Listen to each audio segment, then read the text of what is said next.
모든 사람에게 구원을 주시는 하나님의 은혜가 나타나 우리를 양육하시되 경건하지 않는 것과 이 세상 정욕을 다 버리고 신중함과 의로움과 경건함으로 이 세상에 살고 복스러운 소망과 우리의 크신 하나님의 구주 예수 그리스도의 영광이 나타나심을 기다리게 하셨으니 그가 우리를 대신하여 자신을 죽으심은 모든 불법에서 우리를 속량하시고 우리를 깨끗하게 하사 선한 일을 열심히 하는 자기 백성이 되게 하려 하심이라.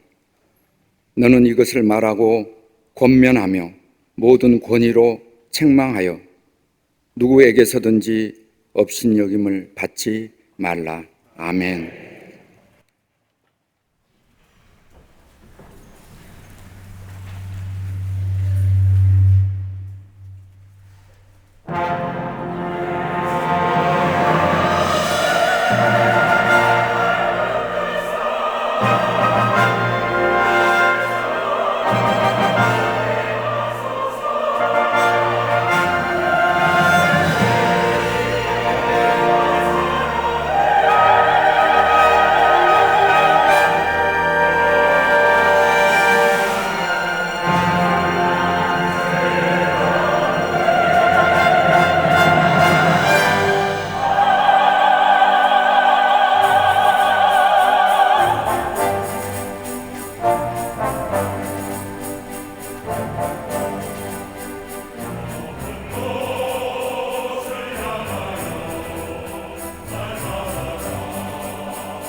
성가대와 갈릴리 성가대 오케스트라의 귀한 찬양에 감사합니다. 고맙습니다.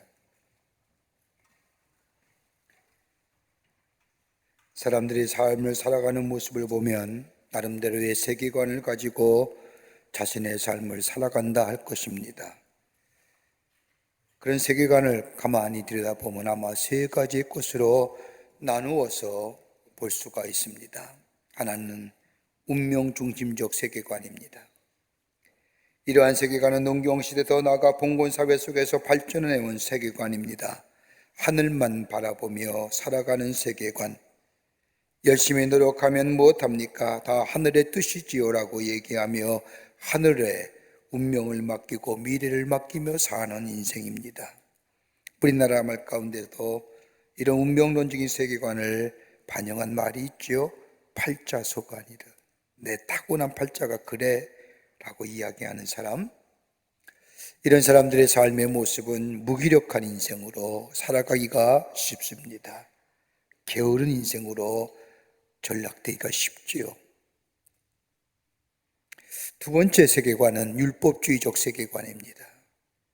모든 것이 보상이요 보수요 노력의 대가로 얻어진다고 생각하며 살아가는 사람입니다. 열심히 노력하면 돼, 노력하면 수고한 대로 얻어지는 거야. 그래서 사람들은 피나는 노력을 기울입니다. 합리적이고 이성적인 생각이고 당연한 일입니다. 이렇게 해서 노력을 하여 열심히 사는 이런 삶에는 참된 기쁨이 없고 행복이 없습니다. 자기가 조금만 무엇을 이뤘다고 하면 교만해지기 쉽고 다른 사람을 멸시하기까지 합니다. 열심히 노력했는데 열매가 맺지 아니하면 절망하지요. 그러기에 이런 율법주의적 세계관에 사는 사람들은 늘 마음속에 긴장감을 가지고 삽니다. 사람을 사람답게 만들지 못하지요. 또 하나 세계가 있다고 한다면 은혜 중심적인 세계관입니다. 기독교적인 세계관이라 할 것입니다. 예수님을 영접할 때 하나님의 구원과 더불어 영원한 삶을 소유하는 하나님의 백성 되었습니다. 여러분, 우리의 노력일까요? 우리의 지성이나 노력이나 애씀을 인하여 우리가 영생을 얻고 구원받은 것은 아닐 겁니다. 거저 주신 하나님의 은혜입니다. 우리를 사랑하시는 하나님께서 당신의 하나밖에 없는 유일하신 독생자 예수 그리스도를 이 땅에 보내주셔서 그를 십자가에 돌아가게 하시고 그를 믿는 자마다 죄에서 자유함을 허락하실 뿐만 아니라 우리에게 영원한 생명을 허락해 주신 것, 이거 하나님의 은혜입니다. 거저로 은혜 받았습니다. 그러니까 오늘 11절 말씀에도 모든 사람에게 구원을 주시는 하나님의 은혜가 나타났다고 얘기합니다. 위로 내리시는 은혜가 있게 될 때에 은혜의 사람이 되고 그 은혜를 알고 깨달은 사람은 은혜 중심의 세계관의 사람으로 살아가게 됩니다. 이런 사람은 모든 것을 은혜로 해석해요.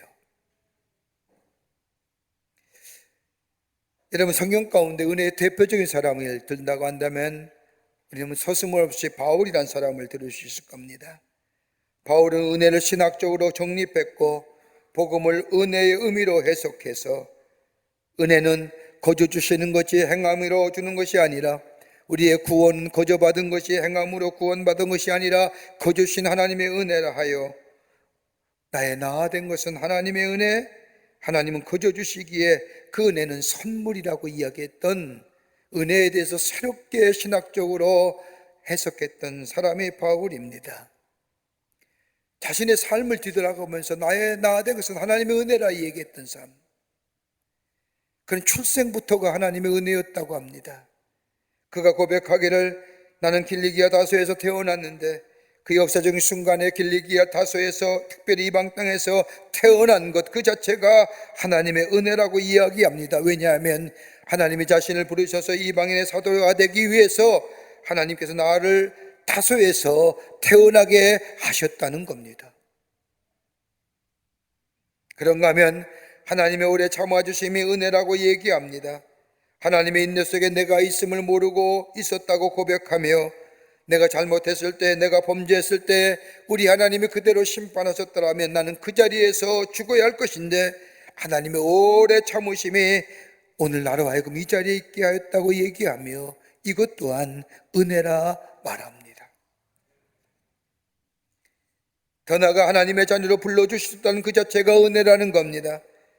고린도 15장의 말씀을 보면 부활하신 예수님께서 베드로에게 12사도들에게 500여 형제들에게 야곱에게 부활하신 것 간 몸을 보여주시고 저들로 하여금 그리스도 부활의 증인이 되게 하셨는데 만삭되지 못한 나 같은 자에게도 나타나 주셔서 나라의 하금 하나님 나라의 복음 예수 그리스도의 죽으심과 부활을 통하여 영생 얻는다는 이 복음을 전하게 해주신 것, 이거 은혜라고 고백합니다. 이것으로 그친 것이 아니라 자신의 삶의 여정을 살면서 다 하나님의 일이라고 얘기합니다.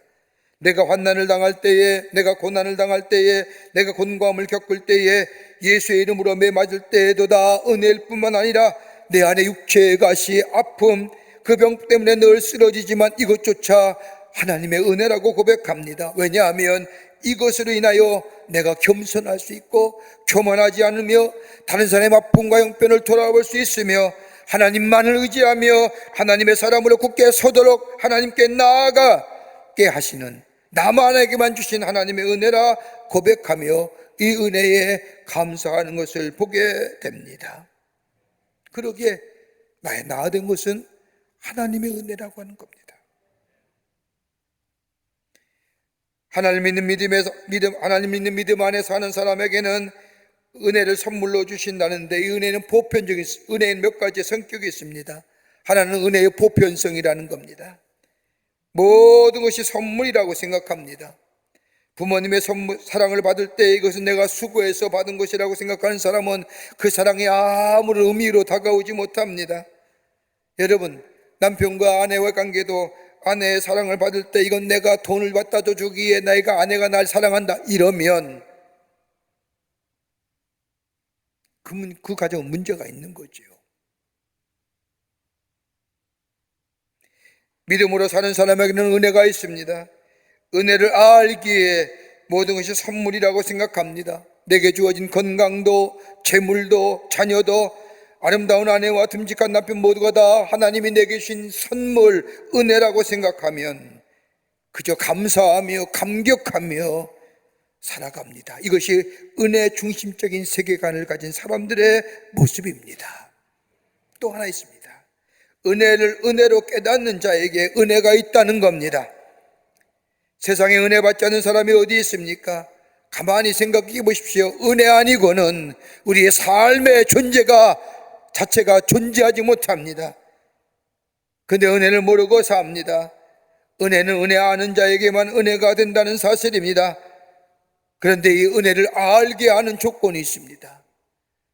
내가 은혜 받음을 알게 하고 은혜가 은혜된 것으로 깨닫게 하는 은혜가 있는데, 그것이 조건이 뭐냐? 믿음입니다.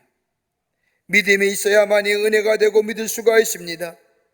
여러분, 하나님께서 당신의 아들 예수 그리스도를 우리를 위하여 이 땅에 보내주시고 십자가에 우리들의 죄를 위하여 돌아가게 하시고 이 사실을 믿을 때에 우리에게 구원이 얻게 되고, 이 구원이 우리 안에 임할 때에 그 하나님의 은혜를 다시 한번 깨닫게 되고 믿게 될 때 은혜가 되는 겁니다. 또 하나, 겸손함입니다.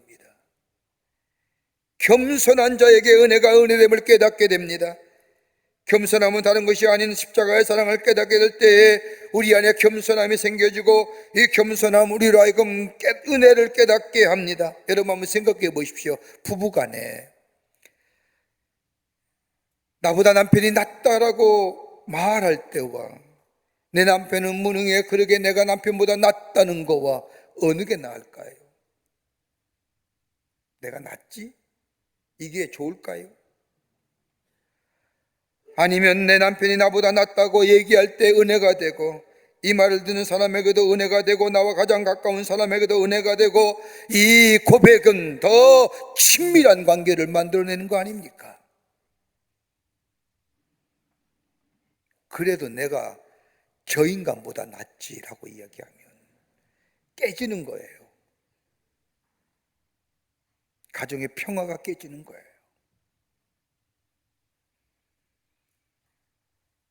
겸손할 때에 우리에게 감사가 넘쳐나게 됩니다. 그러기에 은혜가 임하면 우리가 새로워지고, 은혜가 임하면 내 마음이 바뀌어지고, 은혜가 내게 임하면 내 감성이 달라지고 내 미래가 달라지게 되는 것. 그러기에 여기에 새로운 생산적인 역사가 일어나며 창조의 역사가 일어나게 됩니다. 오늘 디도서의 말씀은 하나님의 사람은 은혜 받은 사람이고 은혜 안에 거하는 사람인데, 은혜 안에 거할 때에 우리 그리스도의 삶은 어떻게 삶이 새로운 변화와 창조의 역사를 가져다 주는가. 오늘 본문의 말씀은 우리에게 귀한 영적인 교훈을 허락하고 계십니다. 본문의 말씀을 통하여 함께 은혜 받고 신앙의 새로운 도전을 통하여 하나님 앞에 나아가는 저희들 되기를 원합니다. 첫째는 하나님의 은혜가 우리를 자라게 하신다는 겁니다.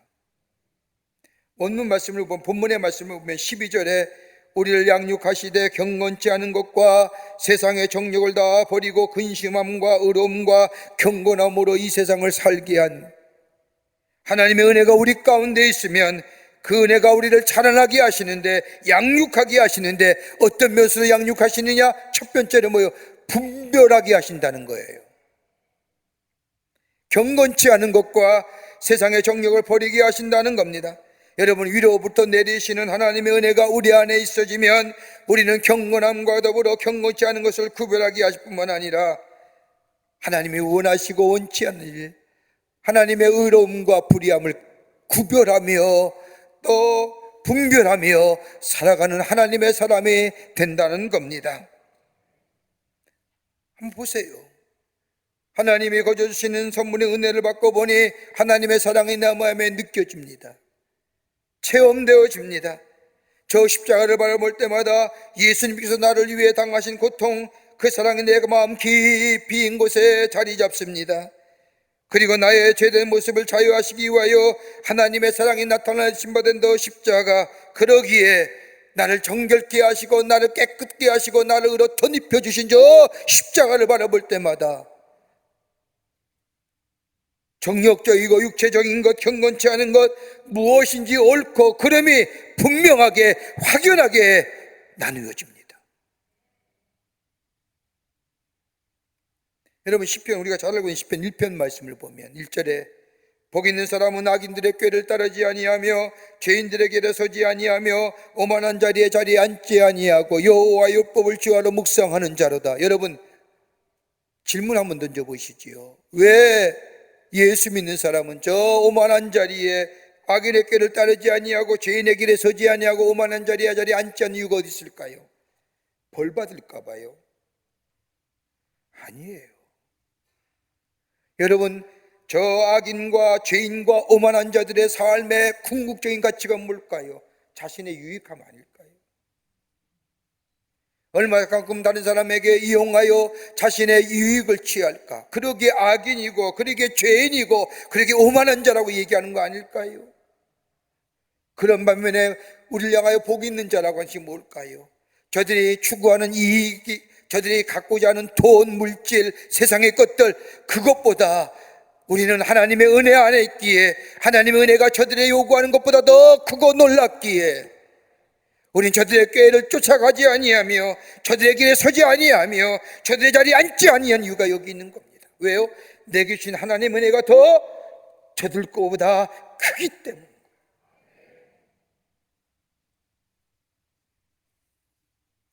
여러분, 은혜를 알지 못하고 깨닫지 못하는 자들의 모습이 어떤 건지 아세요?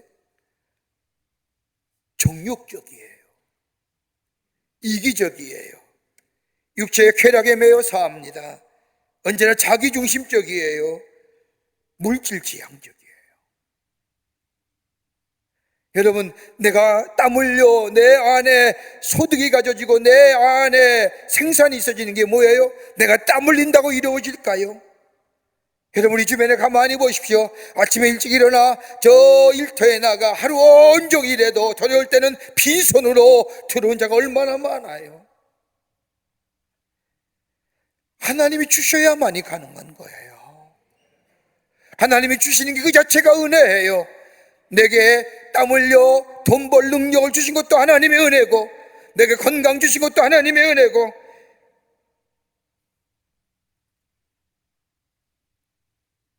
은혜를 알지 못하고 깨닫는 자 지극히 세상적이에요. 물질 지향적이에요. 근데 가만히 보십시오. 육체적인 게 영원하던가요?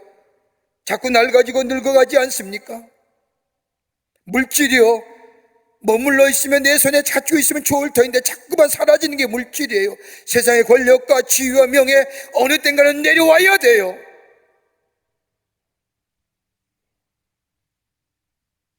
그 내려놓음에 인한 허전남, 낙심, 절망. 그러나 은혜 안에 있는 사람은 그 은혜가 그 사람을 찬하게 합니다. 하나님의 사랑이 나타난 바 된 저 십자가, 그 십자가를 바라볼 때마다 우리의 심령이 새로워집니다. 겸손하게 합니다. 그 안에 감격하게 합니다. 그리고 뭐예요? 하나님의 선하시고 기뻐하신 뜻을 위하여 살아가는 존재로 변화시켜줍니다. 땅의 것 썩어질 것에 향하여 달려가는 삶이 아니라 하나님이 선하시고 기뻐하신 뜻을 위하여 살아가는 존재의 삶으로 변화시켜 주신다는 겁니다. 여러분, 하나님의 선하시고 기뻐한 뜻이 뭘까요?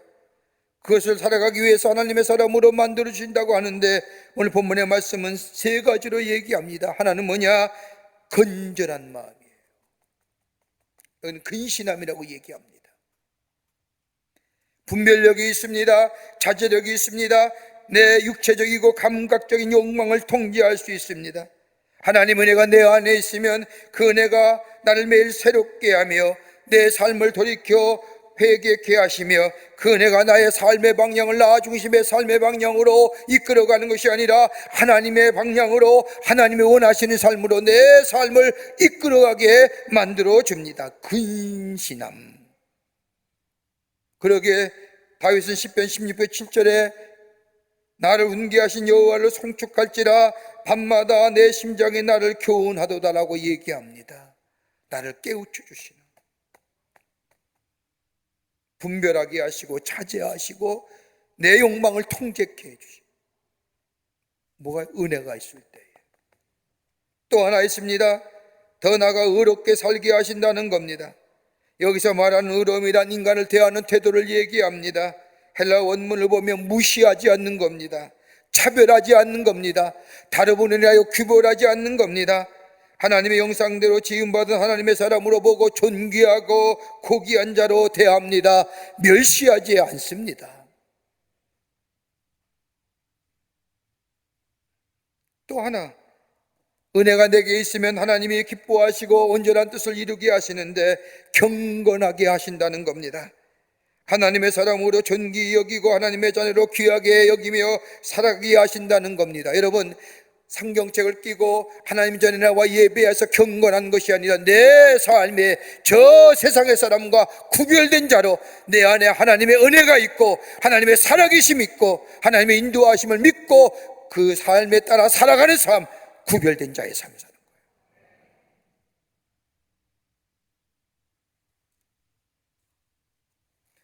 감리교의 교제가 되는 존 웨슬리 목사님, 산업혁명 후에 어지러웠던 저 영국 사회를 새롭게 하며 새로운 운동을 일으켰던 우리 요한 웨슬리 목사님, 그 당시에는 요한 웨슬리 목사님만 있었던 것이 아니라 당시의 신앙의 강력한 영적 라이벌이면 라이벌이라 할 수 있는 조지 휘필드 목사님이 계셨습니다. 이 두 사람은 신학적 입장이 좀 약간 차이가 있었기에 설교에 관해서는 많은 사람들이 이 휘필드 목사님을 좋아했습니다. 외부에서는 이 요한 웨슬리 목사님과 조지 휘필드 목사님의 관계를 좀 부정적인 관계를 만들고자 많이 그랬지만, 그래도 나름대로 하나님 주신 귀한 자리에서 하나님 주신 사명을 감당하는 그때에 어느 날 어떤 사람이 웨슬리 목사님에게 찾아와 질문합니다. 목사님, 천국에 가면 조지 휘필드 목사님을 만나실 것이라고 생각하십니까? 좀 노선이 다르니까요. 보이지 않는 경쟁도 있었고 다른 사람이 그 경쟁을 부추겼으니까요. 그러자 요한 웨슬리 목사님은 뜻밖의 이렇게 대답하는 겁니다. 아마 만나지 못할걸요? 깜짝 놀랐습니다. 그렇지요, 목사님. 목사님께서는 조지 휘필드 목사님의 신앙관으로는 천국에 못 간다고 생각하시는 거지요? 라고 대묻자 요한 웨슬리 목사님이 웃으며 이렇게 대답했다고 합니다. 내 말을 오해하셨군요. 내 말은 그런 뜻이 아니라 하나님께서 보시기에 너무나 귀하고 아름다운 종인 조지 휘필드는 천국에 가면 하나님 보좌에서도 가장 가까운 곳에 계실 것이고 저는 감히 그분을 곁에 가까이 갈 수 없을 자리에 있을 거기에 만나지 못할 것 같습니다. 다른 사람을 소중히 여기는 마음, 하나님이 기뻐하신 일이요, 내 안에 은혜가 있을 때에.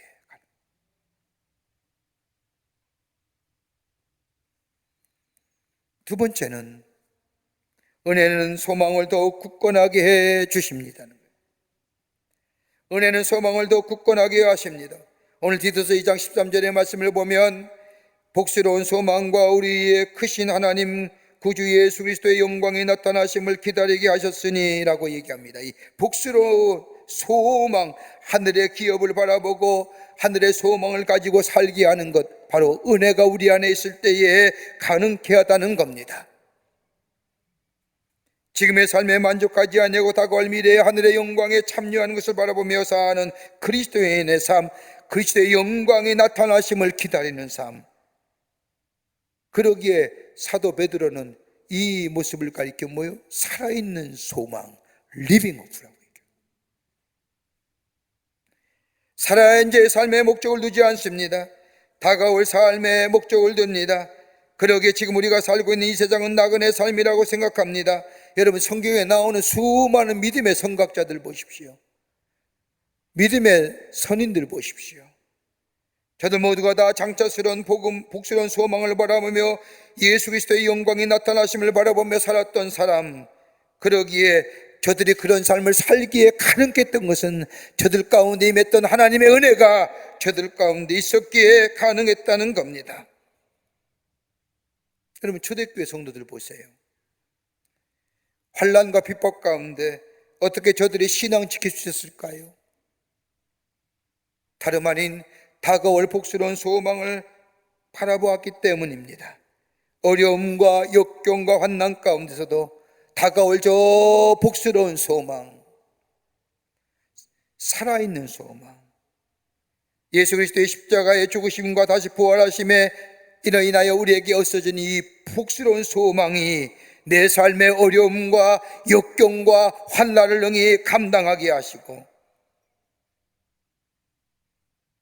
더더욱 굳건한 믿음 위에 서서 주신 사명을 감당하며 살아가는 하나님 나라의 백성이 된 것은 저들 가운데 은혜가 있었기 때문인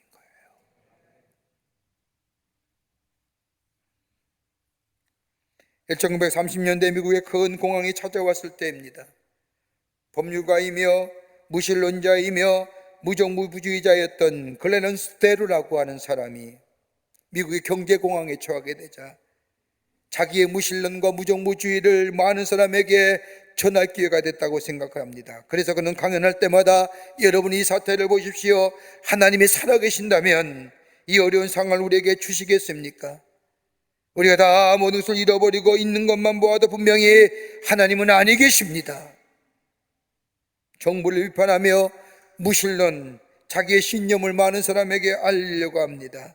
하루는 흑인들이 모여있는 자리에 가서 자신의 무신론과 더불어 무정부주의를 강연하고 선전하고 있을 때에 여러분, 우린 다 잃어버렸습니다. 꿈과 재산을 잃어버리고 노래까지 잃어버렸습니다. 이런 상황 속에서 우리가 어떻게 노래할 수 있을까요? 그렇게 소리치자 갑자기 맨 뒷자리에 앉았던 어떤 흑인 할머니가 손을 번쩍 들더니 저는 노래할 수 있습니다 라고 말하는 겁니다. 순식간에 그 자리가 정막이 흐릅니다. 그러자 이 사람이, 이 데루라고 하는 사람이 어떻게 이 지경이 되었는데 노래할 수 있다는 겁니까? 되묻자 이 할머니는 큰 소리로 이렇게 외치는 겁니다. 예수님 때문에 노래할 수 있습니다. 예수님 때문에 노래할 수 있는 겁니다 라고 외치자 이 할머니의 자신만만한 소리가 온 곳에 들려지자 여러 사람들이 맞아 할렐루야, 예수님 때문에 우리가 노래할 수 있지라고 하며 목소리를 높이기 시작을 합니다. 한 무신론자가 하나님이 없다고 외치던 강연장이 이제는 하나님의 살아계심을 찬양하는, 하나님을 인정하는 사람들로 바뀌었고, 그는 이런 사람들의 모습에 큰 충격을 받고 조용히 그 자리를 떠났다는 이야기가 있습니다.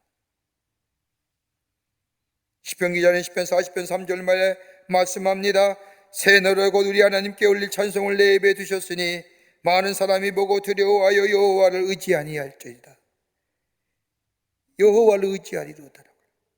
하늘에 썩어지지 아니할 살아있는 소망, 부끄럽지 않는 소망, 이 하나님의 영광을 소유한 자, 은혜 안에 거하는 자인데 삶의 환경이 어떻다 할지라도, 힘들고 어렵다 할지라도 입을 열어서 찬송할 수 있는 은혜가 있을 때 우리 가운데 있어지고, 그로 인해 우리의 삶에 새로운 창조의 역사가, 경험하지 못한 하나님의 놀라운 은혜를 인한 새로운 놀라운 생명의 역사가 우리 가운데 있게 될 줄 믿습니다. 그러기에 은혜에 있어야 됩니다. 끝으로 이 은혜는 우리로 하여금 선한 일에 열심히 하게 합니다. 오늘 2장 14절 말씀을 보세요. 그는 우리를 대신하여 자신을 주심은 모든 불법에서 우리를 속량하시고 우리를 깨끗하게 하사 선한 일을 열심히 하는 자기 백성이 되게 하려 하심이라. 하나님이 하나님 백성답게 살아가게 하시는 것은 다름이 아니라 우리 안에 있는 하나님의 은혜라는 겁니다. 구원해 주시는 것도 은혜지만 이 구원은 영적인 구원만 아니라 우리의 행실에서도 구원받은 자로 선한 일 하게 해 주신다는 겁니다. 속량하시고 깨끗게 하시고 더 나아가 선한 일에 열심히 있게 하시고, 그래서 내 안에 역사하시는 놀라운 하나님의 은혜 안에서 하나님의 사람답게, 하나님의 백성답게 이 땅에서 살아가게 해 주신다는 겁니다.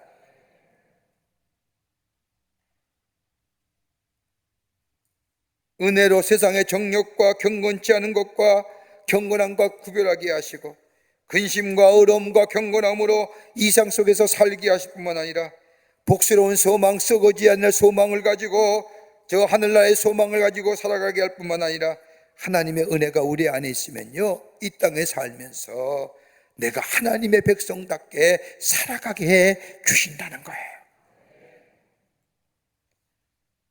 뭐로요? 우리의 선한 행실로. 여러분, 아브라함 보세요.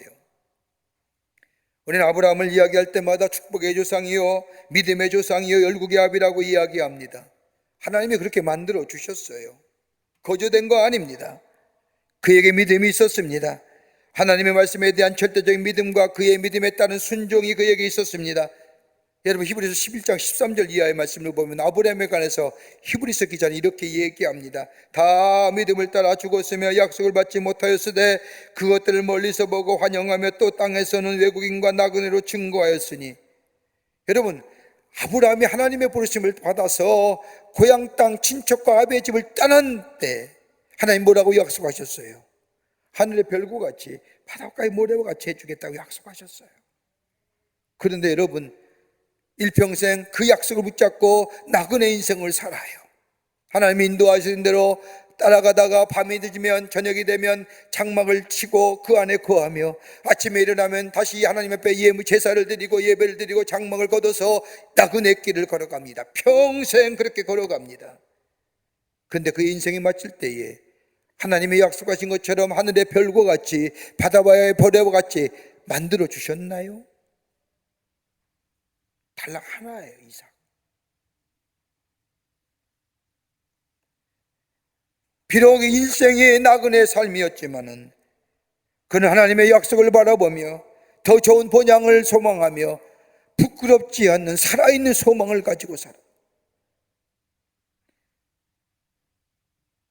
이것만으로 아브라함이 믿음의 조상이요, 열국의 아비요, 축복의 조상이 된 것이 아닙니다. 여러분, 성경 말씀을 가만히 보십시오. 그가 믿음의 조상이고 열국의 아비요 축복의 조상이 된 이유가 두 가지로 나옵니다. 놓칠 수 없는 두 가지의 선한 일이 나옵니다. 하나는 뭐냐? 창세기 21장 10절의 말씀을 보면 그는 가는 곳마다 못 파요? 우물 파요. 여러분, 중동지방에서 우물을 판다는 것이 얼마나 어려운 일입니까? 여러분, 지금에는 수축기도 있고 또 땅을 열어가는 보는 여러 가지 기기들도 있어서 우물을 쉽게 파고 물주기를 쉽게 발견하지만, 여러분, 이 당시에 이 사막 같은 광야에 우물을 판다는 것은 다름이 아니라 깊게 파야만 합니다. 나그네의 삶인 아브라함, 그는 다시 하나님의 말씀에 순종함으로 이동해야 할 사람, 갈 바를 알지 못하지만 하나님의 인도하심 받아 오늘이 될지 내일이 될지 모르는 이 아브라함, 그럼에도 불구하고 자기는 떠날지를 모르지만 우물을 파고, 왜 우물을 파요? 내가 마시지 못한 물이랄지라도 내 뒤에 오는 이가 그 물을 마실 수 있도록. 또 하나 있습니다. 창세기 21장 33절의 말씀을 보면 아브라함은 가는 곳마다 나무를 심습니다. 21장 31~3절 창세기 말씀을 보면 아브라함은 부엘세바에 에셀 나무를 심고 거기서 영원하신 여호와의 이름을 불렀으며, 여기 에셀이라고 얘기하지만 한번 생각을 해보십시오. 오아시스 나무 아닐까요? 떠날 사람이 나무를 심는다는 것, 자기를 위한 생각은 아닐 겁니다. 21장에 나오는 10절 말씀과 33절의 말씀을 합해야 만드는 뭘 만들어요? 물이 솟고 나무가 있으면 뭐예요? 오아시스를 만든 거예요. 자기를 위한 오아시스일까요? 다른 사람을 위하여 우물을 파고 나무를 심는다는 것은 다른 사람을 위하여 오아시스를 건설했다는 겁니다. 삭막하고 뜨거운 광야 속에서 남을 위하여 선한이라는 겁니다. 비록 자기는 나그네 같은 인생이라 할지라도 다른 사람을 위하여. 그러기에 하나님은 아브라함을 뭐예요? 믿음의 조상이요, 열국의 아비요, 축복의 조상으로 삼은 거예요. 그 안에 뭐예요? 은혜가 있었기에, 은혜가 있었기에 하나님의 말씀에 순종하며 갈 바를 알지 못하지만 그 은혜가 있었기에 그 말씀 따라 살아가며, 하루하루 나그네 인생이지만 다가올 복수는 소망을 바라보며 이 땅에 살면서 그 은혜 안에 살며 선한 일을 통하여 하나님을 기쁘시게 하고 내가 하나님의 사람임을 증거하는 인생. 뭐가요? 은혜가 있었기에 가는 거예요.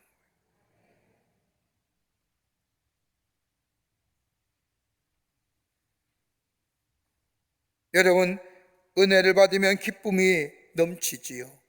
감사와 감격이 있습니다. 은혜를 기뻐하면 은혜가 증폭되고, 은혜를 함께 나누면 은혜가 극대화되는 겁니다. 그러기에 성경은 뭐래요? 은혜 받으라고 얘기해요. 지금은 은혜 받을 만한 때라고 얘기해요. 하나님의 은혜를 사모하라는 거예요. 매일매일 내 안에 은혜가 충만하게 될 때에 우리의 삶은 경건치 않은 것과 세상의 정욕을 버리게 하시고 복스러운 소망 가운데 살게 하실 뿐만 아니라 더 나아가 하나님의 은혜가 우리를 선한 일 하게 하시어 하나님의 구원의 완성을 이루어가시는 자로 우리를 세워주시고 쓰임받게 해 주신다는 거예요. 은혜 안에 살며 은혜 안에 거하며, 그러기에 은혜 구하며 은혜 받을 만한 때여 사모한 은혜, 그 신령한 은혜를 사모하며 사는, 그래서 이 땅에 하나님 나라를 놓아가는 복된 하나님 나라의 백성 되시기를 주의 이름으로 축원합니다. 하나님 감사합니다.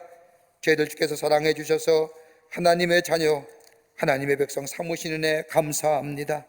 하나님의 은혜였음을 고백합니다.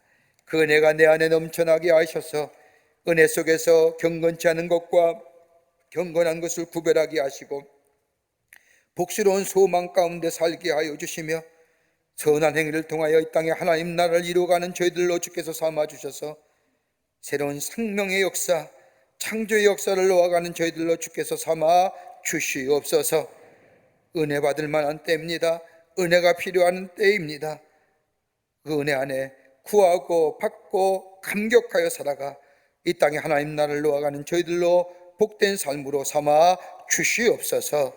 감사하며 예수님의 이름으로 기도하옵나이다. 아멘.